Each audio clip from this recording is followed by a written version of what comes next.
बच्चों का लालन पालन पोषण किस तरीके से किया जाता है, विभिन्न अलग अलग तरह के मेथड्स हैं। हमने इस पुराने वाले वीडियो में देखा भी था कि अति संरक्षण वाले जो पेरेंट्स होते हैं, उनके जो बच्चे होते हैं, बच्चों उनमें ना थोड़ी सी हीन भावना होती है, वो उनमें डर भय हमेशा ये रहता है कि वह जीवन में सक्सेसफुल हो पाएंगे अथवा नहीं हो पाएंगे। ठीक है, प्रजातांत्रिक वाला सबसे अच्छा मेथड होता है जिसमें अपने संवेगों को पेरेंट्स को बता भी सकते हैं और पेरेंट्स के जो संवेग होते हैं उसको समझ भी सकते हैं। छूट देने वाले माता पिता में बच्चों को अत्यधिक छूट दे दी जाती है, जिससे क्या होता है बच्चों के रिलेशनशिप या आप ये कह सकते हैं बच्चों के संवेग होते हैं, जो नकारात्मक संवेग होते हैं वह ज़्यादा उभर के आ जाते हैं। कहने का तात्पर्य यह है किस विधि से बालक का पोषण किया जाता है, लालन पालन किया जाता है, जो भी मेथड है उस मेथड को यदि लंबे समय तक अपनाया जाता है तब बच्चे में किसी न किसी तरह की नकारात्मक भावनाएं भी आ सकती हैं। ठीक है, इसलिए हम पेरेंट्स को ये चाहिए कि बच्चे का जो पालन पोषण है, लालन पालन है, उसके लिए ये जो मेथड्स हैं, इन सभी मेथड्स का मिक्सचर रूप अपनाया जाए समय समय पे। इससे जो बच्चे के पेरेंट्स के साथ में जो रिलेशन होते हैं वह मेंटेन रहे और बच्चे को किसी भी तरह की समय पे कोई प्रॉब्लम नहीं आए। परिवार का आकार, परिवार का आकार से तात्पर्य परिवार किस प्रकार का, न्यूक्लियर फैमिली के बच्चे और जॉइंट फैमिली के बच्चे दो में अलग अलग यदि कंपैरिजन किया जाए, स्टडी की जाए तो दोनों का व्यवहार बिल्कुल अलग होगा। ठीक है, न्यूक्लियर फैमिली के बच्चे थोड़े से अपने अपने सिमटे हुए होंगे, है ना, और जॉइंट फैमिली के बच्चे जो होते हैं वो थोड़े से प्रखर होते हैं, है ना। क्यों? और जॉइंट फैमिली के जो बच्चे होते हैं उनमें क्या होता है, कई बार लालन पालन के कारण, लालन पालन किसका, ग्रैंड पेरेंट्स का, है ना, ग्रैंड पेरेंट्स के लालन पालन के कारण या परिवार के अन्य सदस्यों के लालन पालन पोषण के कारण, क्योंकि बहुत सारे सदस्य होते हैं, यदि एक बच्चे को डांट रहा होता है तो उसको पक्ष लेने के लिए 10 जने सामने रहते हैं कि नहीं कोई बात नहीं, बच्चा है, कभी ना कभी किसी न किसी को तो प्यार आता ही है बच्चे के ऊपर, है ना, तो उसका पक्ष लेने के लिए ज़्यादा जने खड़े हो जाते हैं। स्पेशली जो ग्रैंड पेरेंट्स होते हैं वो तो होते ही हैं। और जो न्यूक्लियर फैमिली होती है उसमें क्या होता है, कोई भी संभालने वाला बच्चे को डांट दिया पेरेंट्स ने तो बच्चा डांट ही खाएगा। अब दोनों के व्यवहार में बहुत फर्क होता है, दोनों के पेरेंट्स के साथ में रिलेशनशिप में बहुत फर्क होता है। जो न्यूक्लियर फैमिली के बच्चे होते हैं वह केवल और केवल अपने पेरेंट्स के ऊपर डिपेंडेंट होते हैं हर कार्य के लिए, जबकि जो जॉइंट फैमिली के बच्चे होते हैं वह हर कार्य के लिए अपने पेरेंट्स के ऊपर डिपेंडेंट नहीं होते हैं। उनको जितने भी कार्य करने होते हैं वो किसी न किसी फैमिली मेंबर के द्वारा कर सकते हैं। यानी कि क्या होता है, उसमें सामाजिकता की मात्रा जो होती है वह ज़्यादा होती है। किसमें? जॉइंट फैमिली में। जॉइंट फैमिली में शेयरिंग होती है ना, तो शेयरिंग के कारण से बच्चे के अंदर बचपन से ही शेयरिंग की प्रवृत्ति आ जाती है। यह भी एक बहुत अच्छा है। माता पिता से जब हम रिलेशन की बात करते हैं तो कंपैरेटिवली जॉइंट फैमिली से न्यूक्लियर फैमिली के जो गठबंधन होता है वह ज़्यादा गहरा होता है। नो डाउट पेरेंट्स का रिलेशन जॉइंट फैमिली के बच्चों के साथ में भी होता है, परंतु क्योंकि उनके पास केवल और केवल, ठीक है, केवल और केवल पेरेंट्स हैं। अब आप एग्जाम्पल लेते हैं, हम दो महिलाएं हैं, ठीक है, एक जॉइंट फैमिली में एक न्यूक्लियर फैमिली में, बच्चे हैं छोटे हैं। जॉइंट फैमिली की महिला क्या करेगी, ग्रैंड पेरेंट्स के पास में और घर के अन्य सदस्यों के पास में अपने बच्चे को छोड़ के जॉब पे जाएगी। न्यूक्लियर फैमिली की महिला क्या करेगी, भाई के पास छोड़ के जाएगी। जो भी अगर मेट के पास बच्चा छोड़ के जा रहा है उसके विचारों में, जो जॉइंट फैमिली के पास बच्चा छोड़ के जा रहा है उसके विचारों में बच्चे में अंतर आ जाता है, उसके लालन पालन में अंतर आ जाता है। तो बच्चों कहने का मतलब ये है कि परिवार का आकार किस तरीके का है उसके ऊपर पेरेंट्स और बच्चों के रिलेशनशिप मेंटेन रहते हैं। परिवार की संरचना, अब परिवार बहुत बड़ा है, संरचना का मतलब है बच्चे बहुत ज़्यादा मात्रा में हैं, एक पेरेंट्स के 5-6 बच्चे। अब हालांकि आजकल ये नहीं होते पर फिर भी यदि किसी के 5-6 बच्चे हैं तो पेरेंट्स का प्यार सभी बच्चों में बंट जाएगा। और क्योंकि वर्कलोड ज़्यादा है, ठीक है, क्योंकि कार्यभार ज़्यादा है, ज्यादा सदस्य हैं यानी ज्यादा काम करना पड़ेगा, ज्यादा अर्निंग करनी पड़ेगी, इस कारण से पेरेंट्स के ऊपर वर्कलोड ज्यादा है। वर्कलोड ज्यादा होने के कारण से ये हो सकता है कि पेरेंट्स अपना पूरा समय बच्चों पे नहीं बिताएं, और जब पेरेंट्स बच्चों पे अपना समय नहीं बिताते हैं तब जाके पेरेंट्स और बच्चों की रिलेशनशिप जो होती है वह अच्छी नहीं रह पाती है। वहीं अगर एक बच्चा है या दो बच्चा है तब जाके क्या होता है कि पेरेंट्स और बच्चों की जो ट्यूनिंग होती है, रिलेशनशिप होती है, वह ज़्यादा अच्छी रह पाती है, क्योंकि पेरेंट्स अपना पूरा समय जो है वह केवल और केवल बच्चों को दे सकते हैं। बच्चे के जन्म क्रम में ये तो होता है, बच्चों के जन्म क्रम से क्या मतलब होता है कि जो पहला बच्चा आता है उस पे, क्योंकि पहला होता है वो, तो पेरेंट्स अपने पहले बच्चे के ऊपर बहुत ज़्यादा प्यार लुटाते हैं। ठीक है, सेकंड में नो डाउट पेरेंट्स के लिए तो पांचों उंगलियां बराबर हैं, जिस उंगली को काटेंगे उस उंगली को दर्द होता है, परंतु फिर भी सेकंड बच्चे के लिए इतनी व्यवस्थाएं नहीं की जाती हैं जितनी पहले बच्चे के लिए की जाती है। पहले बच्चे के लिए झूला भी आ रहा है, कपड़े भी आ रहे हैं ढेर, सेकंड वाले बच्चे के लिए झूला जो पहले बच्चे का आता है वही काम में लिया जा रहा है ना। तो वो थोड़ा सा रिलेशनशिप में फर्क पड़ जाता है। पहले बच्चे की रिलेशनशिप, पहला बच्चा ज़्यादा अपने पेरेंट्स के ऊपर डिपेंडेंट होता है, जबकि जो छोटा बच्चा होता है, दूसरा बच्चा होता है, तीसरा बच्चा होता है, वह पेरेंट्स के ऊपर उतना डिपेंडेंट नहीं होता है ना। समझ रहे हैं आप बात को? वो दूसरा बच्चा जो होगा वह किस पर डिपेंड होगा? पहले बच्चे के ऊपर ज़्यादा डिपेंड, क्योंकि दोनों की रिलेशन है ना। तो वो पहले बच्चे के ऊपर डिपेंड होगा, और पहले बच्चे के डिपेंड होगा तो वो अपने पेरेंट्स के ऊपर डिपेंडेंट नहीं होगा। पेरेंट्स पहले वाले बच्चे को क्योंकि अति संरक्षण दे चुके होते हैं, है ना, फर्स्ट चाइल्ड को अति संरक्षण दे चुके होते हैं, तो वो जो पहला बच्चा है उसको हमेशा अति संरक्षण की जरूरत होगी, और दूसरा बच्चा उसको संरक्षण की जरूरत नहीं होगी। अब चूंकि उसको अति संरक्षण की जरूरत है तो क्या है, पहला बच्चे में रिलेशनशिप कैसे पेरेंट्स साथ में बहुत गहरे हैं, और जो दूसरे बच्चे उसके अंदर कंपैरेटिवली उतने गहरे नहीं मेंटेन हो पाते हैं। दो बच्चों के जन्म में क्रम, यदि दो बच्चों के बीच में डिफरेंस कम होता है तो पेरेंट्स जो होते हैं उनको लालन पालन में आसानी रहती है। पेरेंट्स और बच्चों के बीच में जो रिलेशनशिप होता है वो अच्छा रहता है, क्योंकि दोनों का एज ग्रुप ऑलमोस्ट एक जैसा है, और चूंकि दोनों का एज ग्रुप ऑलमोस्ट एक जैसा है तो क्या है, उनका रिलेशनशिप बहुत अच्छा रहता है। और इसके विपरीत यदि उनके जन्म क्रम में बहुत अंतर है, एक 2 साल का है और एक 12 साल का है ना, दोनों बच्चों के बीच में 10 साल का डिफरेंस है, तब रिलेशनशिप बिल्कुल अलग होंगे। पहले बच्चे से अलग होंगे, दूसरे बच्चे से अलग होंगे, बच्चों में आपस में रिलेशनशिप दूसरी तरीके से होंगे। जो दूसरा बच्चा आएगा, क्योंकि बड़ा बच्चा तो बड़े एडोलेसेंट स्टेज की तरफ आता जा रहा है, तो जो छोटा बच्चा है उसकी अति केयर होगी, अति संरक्षण होगा, तो उसका जो वो छोटा बच्चा सदैव हमेशा छोटा ही रहेगा, और जो उसकी जो केयर होगी वह ज़्यादा हो जाएगी। और बच्चों की जब केयर ज़्यादा हो जाती है तो नो डाउट पेरेंट्स का जो पे बच्चों की डिपेंडेंसी ज़्यादा होती है, तो उनका जो रिलेशनशिप होता है वह अलग तरीके से होता है। पारिवारिक आर्थिक चक्र, इसमें हम बात करते हैं सामाजिक आर्थिक स्तर कैसा होता है। ठीक है, यदि परिवार बड़ा है, परिवार का आकार बड़ा है और आर्थिक स्तर छोटा है ना, तो क्या होता है, अपनी आर्थिक मजबूरियों के कारण पेरेंट्स जो होते हैं बच्चों पे इतना ध्यान नहीं दे पाते हैं। उनका सारा ध्यान कहाँ पे होता है, अर्निंग की तरफ, है ना, उनका सारा ध्यान कहाँ पे होता है, अर्निंग की तरफ होता है। अब चूंकि वो बार बार अर्निंग की तरफ ध्यान दे रहे होते हैं तो क्या होता है, वो बच्चों की तरफ ध्यान नहीं दे पाते, और बच्चों को भी अपने साथ में अर्निंग में कई बार लगा दिया जाता है। तो बच्चों का जो बचपन होता है वो आर्थिक परेशानियों में इस तरीके से गुम जाता है कि पेरेंट्स के साथ में उनका जो रिलेशनशिप है वह बन ही नहीं पाता है। क्या नहीं हो पाता, उनका रिलेशनशिप मेंटेन ही नहीं हो पाता, किसी भी तरह मेंटेन नहीं हो पाता है। तब जाके यदि, इसीलिए हम कहते हैं ना, आर्थिक स्तर जिनके आर्थिक लोअर इनकम ग्रुप वाले, और जब हायर इनकम ग्रुप की बात करेंगे तो जो लो इनकम ग्रुप वाले बच्चों का पेरेंट्स के साथ में रिलेशनशिप उतना गहरा नहीं है जितना हाई इनकम ग्रुप या मिडिल इनकम ग्रुप का है। क्यों? क्योंकि वह उनको कम से कम आर्थिक और सामाजिक स्तर की तो चिंता नहीं होती है ना, आर्थिक और सामाजिक चक्र का उनको बेफिक्र होते हैं। चूंकि वो आर्थिक और सामाजिक चक्र से बेफिक्र होते हैं, इस कारण से वो अपना पूरा ध्यान किस पे लगाते हैं, बच्चों पे लगाते हैं, और बच्चे से उनसे रिलेशनशिप कैसे होते हैं, बढ़िया हो जाते हैं।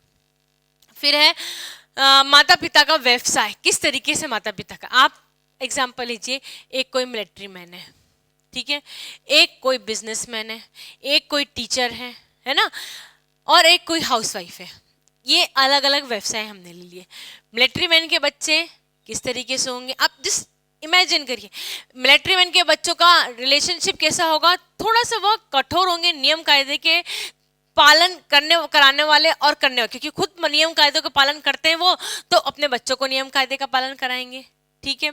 फिर हमने बात करी आपसे कि कोई टीचर है, सपोज टीचर चूंकि वहाँ उस एनवायरनमेंट में रहते हैं, अपना 24 घंटे में से 6 घंटा अपने व्यवसाय में रहते हैं, तो वो बच्चों को भी उसी तरीके से पालना, वह डेमोक्रेटिक नहीं हो पाते, प्रजातांत्रिक नहीं हो पाते, वो क्या कहते हैं, प्रभुत्वशाली होते हैं, कठोरता की तरफ बढ़ते जाते हैं, है ना। कोई हाउसवाइफ की बात करें, क्योंकि हाउसवाइफ के पास समय बहुत होता है ना, चूंकि उनके पास समय बहुत होता है तो वो क्या करेंगे, उनके बच्चे उनसे कैसे ज़्यादा जुड़े हुए होंगे। कहने का तात्पर्य, यदि अच्छा एक बात और इसमें आएगी कि पेरेंट्स, फादर मदर दोनों अगर जॉब में जा रहे हैं तो बच्चों के साथ में रिलेशन में थोड़ा सा डिफरेंस आएगा, बच्चे थोड़ा सा कम अटैच हो पाएंगे। यदि या बहुत ज़्यादा अटैच हो पाएंगे, बच्चों को बहुत ज़्यादा पेरेंट्स की कमी में हो सकता है, महसूस हो सकती है। या फिर हाउस वाइफ है तो बच्चे, क्योंकि बच्चे उसके ऊपर ज़्यादा डिपेंडेंट होते हैं, सारा काम वह कर पाएगी, लेडी जो होती है, हाउस मदर जो होती है, वह सारा काम करती है। यानी अलग अलग तरह के जो व्यवसाय होते हैं उसके हिसाब से जो पेरेंट्स का रिलेशनशिप होता है बच्चों के साथ में, वह अलग अलग तरीके का हो जाता है। कई बार व्यवसाय के कारण से, क्योंकि पेरेंट्स जो होते हैं, जैसे हमने अभी आपको बताया, वह हस्बैंड वाइफ दोनों जॉब कर रहे हैं, बच्चों के लिए फुल टाइम मेड रख रखी होती है, बच्चे मेड के ऊपर डिपेंड होते हैं। कई बार ऐसा देखने में भी आया है कि जो मेड होती है उसको ज़्यादा मालूम होता है बच्चों के बारे में बनिस्बत पेरेंट्स के, है ना। यानी कि उनके रिलेशनशिप में कहीं ना कहीं गैप आ रहा है, किसी भी कारण से आ रहा हो, है ना। यहाँ तो हमने कारण मान लिया क्या है, माता पिता का व्यवसाय मान लिया हमने, किसी भी कारण से गैप आ रहा है, परंतु वह गैप पेरेंट्स के साथ में बच्चों का आ जाता है। माता पिता के आपसी संबंध, जो पेरेंट्स यानी मदर फादर जो होते हैं उनके आपस में रिलेशनशिप कहते हैं। यदि पेरेंट्स के अच्छे रिलेशनशिप हैं, बट ऑब्वियस यदि पेरेंट्स के अच्छे रिलेशनशिप है तो इसका पॉजिटिव इफेक्ट कहाँ पे आएगा, बच्चों पे अवश्य पड़ेगा। और यदि पेरेंट्स के जो रिलेशनशिप है वह अच्छे नहीं है तो उसका जो नेगेटिव इफेक्ट है वह नेगेटिव इफेक्ट बच्चों पे आएगा। और बच्चों के पेरेंट्स के साथ में, क्योंकि वो देखते हैं लड़ाई झगड़ा, है ना, वो देखते हैं लड़ाई झगड़ा, वो समझते हैं लड़ाई झगड़े को, वो इश्यूज जो होते हैं, वो जो प्रॉब्लम क्रिएटिंग जो प्रॉब्लम्स होती हैं उनको समझते हैं। क्योंकि वो इन सब चीज़ों को समझते हैं, इसलिए बच्चों के रिलेशनशिप पेरेंट्स के साथ में भी अच्छे नहीं होने की संभावना ज़्यादा होती है जब पेरेंट्स के आपस में संबंध अच्छे नहीं होते हैं। टूटे परिवार यानी कि फादर अलग रह रहे होते हैं, मदर अलग रह रहे होते हैं, या टूटने में हम ये भी कह सकते हैं कि ग्रैंड पेरेंट्स अलग रह रहे होते हैं, XYZ किसी भी कारण से ग्रैंड पेरेंट्स के साथ में जो रिलेशनशिप होता है वह अच्छे नहीं होते हैं। इस कारण से जो बच्चों के पेरेंट्स के साथ में जो रिलेशनशिप होते हैं वह डेवलप नहीं हो पाते हैं, अच्छे नहीं हो पाते हैं। बच्चों कई बार ऐसा होता है कि पेरेंट्स अपनी जो भावनाएं हैं ना, चाहे वो लड़ाई हुई हो, हस्बैंड वाइफ अलग हो गए हो, डाइवर्स ही हो गए हो, तो वो अपनी जो भावनाएं हैं बच्चे के सामने एक्सप्रेस नहीं कर पाते हैं कि बच्चों को ये समझ में नहीं आएगा, या बच्चा बहुत छोटा है इस उम्र में समझने के लिए, परंतु बच्चा देखता है, सुनता है, जानना चाहता है कि वो होता क्या है। अब क्योंकि पेरेंट्स नहीं बता पाते हैं, वो अपनी ही फ्रस्ट्रेशन में हो रहते हैं, तो बच्चा जो होता है ना उसकी जो वो अपने आप को एक्सप्रेस नहीं कर पाता है पेरेंट्स के सामने, अपनी जो भावनाएं हैं वह पेरेंट्स के सामने नहीं बता पाता है। और चूंकि अपनी भावनाएं पेरेंट्स के साथ में नहीं बता पाता है, इसलिए जो पेरेंट्स के साथ में जो जनरली इस कंडीशन में जो रिलेशनशिप होते हैं वह अच्छे नहीं होते हैं। नेक्स्ट, सबसे बढ़िया बात होती है भाई बहन के या सिबलिंग्स कहते हैं अपन, सिबलिंग्स के आपस में संबंध कैसे होते हैं, भाई बहन, बहनें या दो भाई जो भी हैं, उनके आपस में संबंध कैसे हैं। यदि उनके आपस में संबंध बहुत बढ़िया है तो उनके पेरेंट्स के साथ में भी संबंध बहुत बढ़िया होंगे। यदि उनके संबंध आपस में बढ़िया नहीं है, उनमें दिन भर लड़ाई झगड़े चलते रहते हैं बच्चों, तो क्या होता है कि माता पिता जो होते हैं वो निश्चित तौर पे एक बच्चे का पक्ष लेते हैं, और जिस बच्चे का पक्ष लेते हैं वो तो सातवें आसमान पे होता है, और जिस बच्चे का पक्ष नहीं लेते होते हैं उसके दिमाग में जितने भी नेगेटिव ख्याल आने होते हैं उतने नेगेटिव ख्याल आ जाते हैं। किसके प्रति? पेरेंट्स के प्रति। लड़ाई किससे होती है? सिबलिंग से लड़ाई होती है। नेगेटिव ख्याल किसके प्रति आ रहे हैं? क्यों? क्योंकि उसने एक जने का, बट ऑब्वियस सी बात है एक का पक्ष लेंगे दूसरे का तो तिरस्कार ही मिलेगा।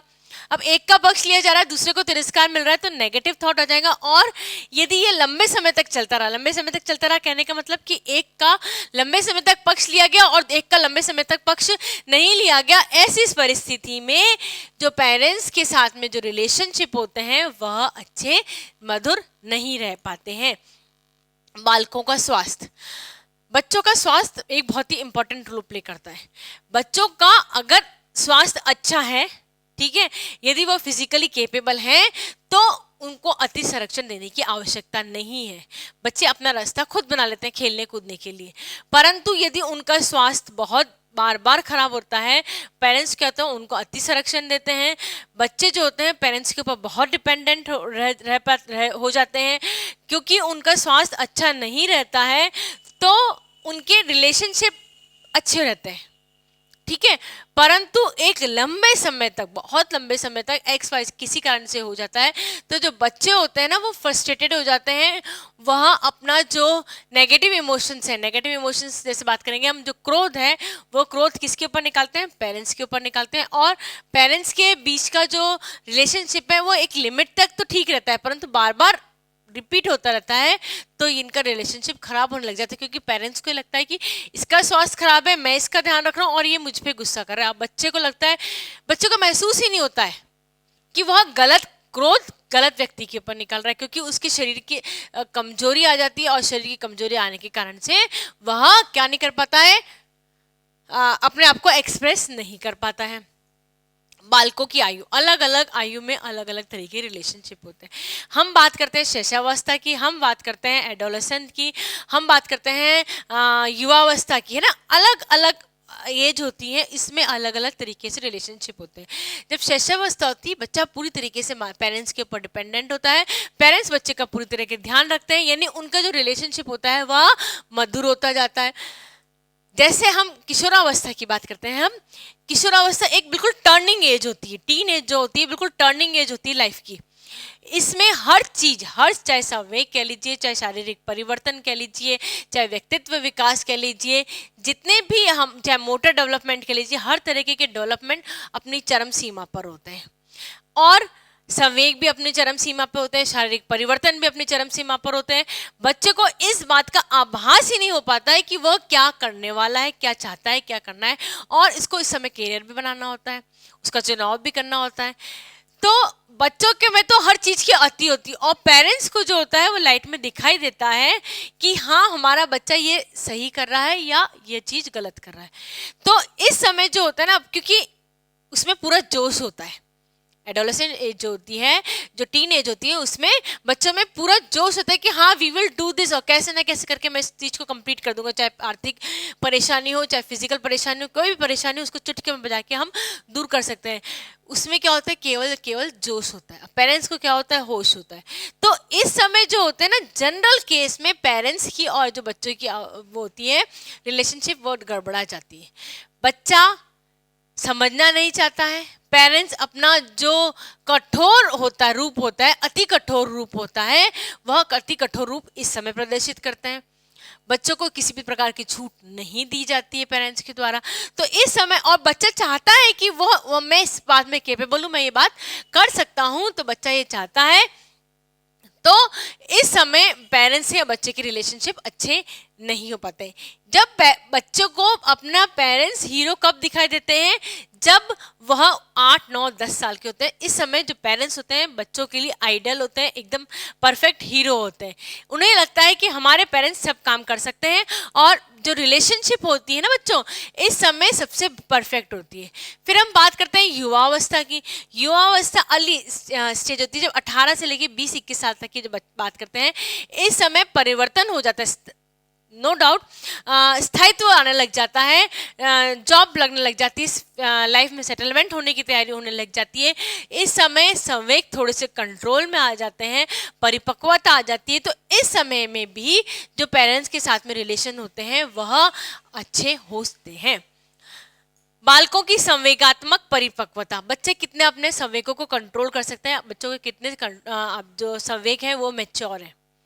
यदि बच्चों के संवेग मैच्योर हैं, है ना, यदि बच्चों का जो है वह संवेग अपने में कंट्रोल कर सकता है, तब बच्चों के पेरेंट्स के साथ में रिलेशनशिप नो डाउट हर केस में अच्छा रहता है। यानी कहने का तात्पर्य यह है कि यदि आप अपने पेरेंट्स के साथ में रिलेशनशिप में अच्छे हैं तो उसके पीछे नो डाउट आपके पेरेंट्स तो है ही हैं, आपके अपने संवेगों के ऊपर कंट्रोल भी है। पेरेंट्स ने यदि किसी चीज के लिए मना कर दिया, बच्चा को, कई बच्चे होते हैं वो चीजें फेंकने लग जाते हैं, चेयर फेंक दी, बुक फेंक दी, जो भी हाथ में सामान आया वो फेंक दी। दूसरा बच्चा गुस्सा आ रहा है वो रोने लग जाता है। तीसरा बच्चा है वो शांत होकर एक जगह बैठ जाता है। अब चूंकि बच्चा शांत होकर एक जगह बैठा है तो पेरेंट्स को भी गुस्सा नहीं आता, पेरेंट्स अपनी बात को अलग तरीके से व्यक्त कर सकते हैं।